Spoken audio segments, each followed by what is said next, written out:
Monsieur le député, vous avez la parole. Il pourra s'exprimer a priori, donc je vous remercie. Même a posteriori, d'ailleurs. Salut le ministre de l'Outre-mer, le rapporteur. En complément des interventions qui ont été faites, je tiens à dire que effectivement, ce projet de loi n'est qu'une étape mineure dans le cheminement que la Nouvelle-Calédonie a engagé de longue date au sein de la République.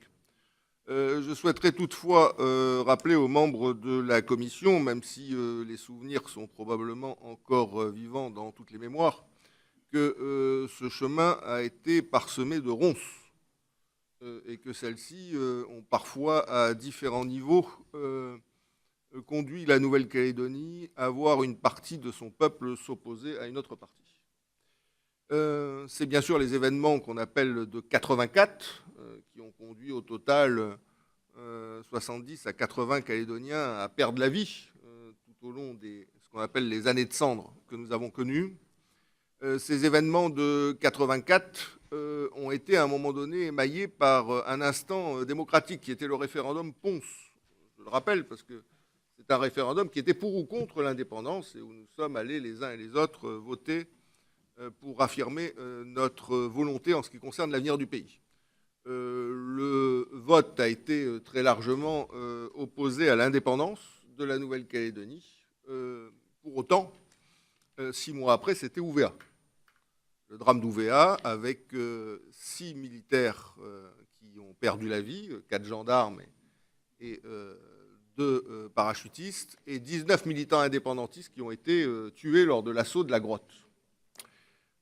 Tout ça pour dire une chose, c'est que le fait majoritaire en Nouvelle-Calédonie, le fait qu'une majeure partie de la population ait de sensibilité non indépendantiste n'est en aucune manière une réponse à la problématique calédonienne.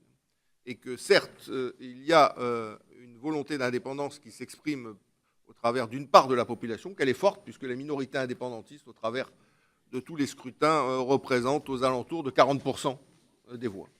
Et que le chemin qui a été engagé par l'État, au cours des 25 dernières années, a été justement de trouver ce point d'équilibre entre cette majorité non indépendantiste et cette minorité indépendantiste.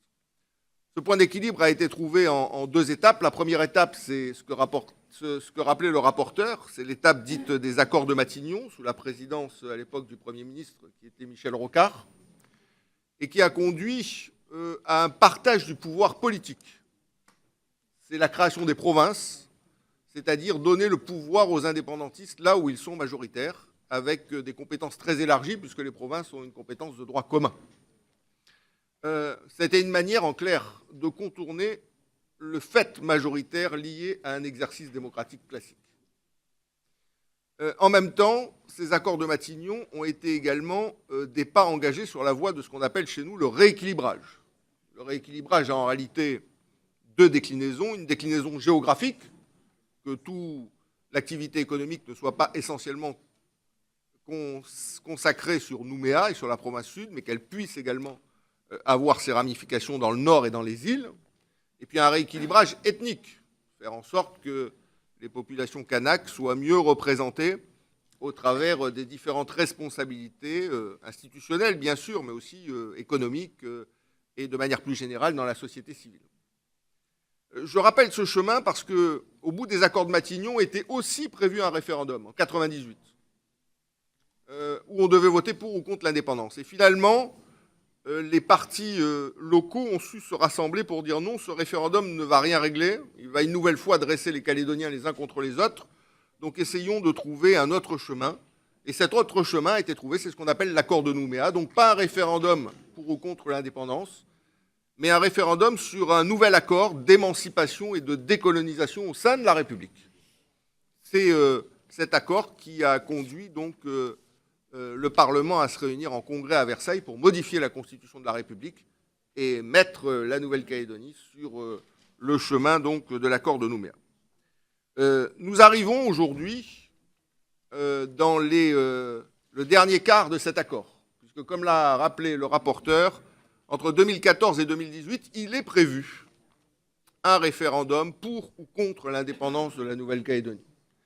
Il est prévu que si les Calédoniens disent non, un deuxième référendum est organisé dans un délai de 2 ans. Il est prévu que si les Calédoniens redisent non, un troisième est organisé. Et il est prévu ensuite, s'il y a 3 fois non à l'indépendance, que, je cite l'accord, les partenaires se réunissent pour examiner la situation ainsi créée. En clair, c'est, pardonnez-moi l'expression, un peu la zone. Comment on fait? Tout ça pour dire que le chemin de ronces qu'on a connu, on va retraverser une forêt qui a parfois des allures de forêt vierge, où il n'y a pas beaucoup de lumière et où il va falloir être extrêmement vigilant, nous localement, mais bien évidemment celles et ceux qui, au sein de l'Assemblée, comme du gouvernement de la République, exercent des responsabilités par rapport à notre territoire.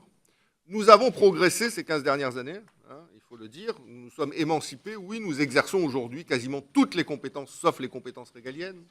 La Nouvelle-Calédonie est la seule partie du territoire de la République où on adopte des lois, à l'instar de notre Assemblée, soumises à l'avis préalable du Conseil d'État et à la censure ultérieure du Conseil constitutionnel. Nous avons une citoyenneté propre, en sus de la citoyenneté française et européenne. Des mesures diverses ont été prises pour le corps électoral, rappelées par notre collègue M. Dosière, en ce qui concerne la protection de l'emploi local aussi, l'adoption de signes identitaires. Donc oui, le chemin de l'accord de Nouméa est celui où nous avons pu non seulement nous gouverner nous-mêmes, mais également affirmer notre identité particulière au sein de la République. Nous arrivons maintenant dans la dernière séquence de l'accord. Un référendum est prévu. Est-ce que les modalités qui sont celles aujourd'hui prévues par l'accord seront mises en œuvre, ou est-ce que d'autres modalités faisant l'objet d'un accord politique local, bien évidemment en négociation avec l'État, pourront s'y substituer?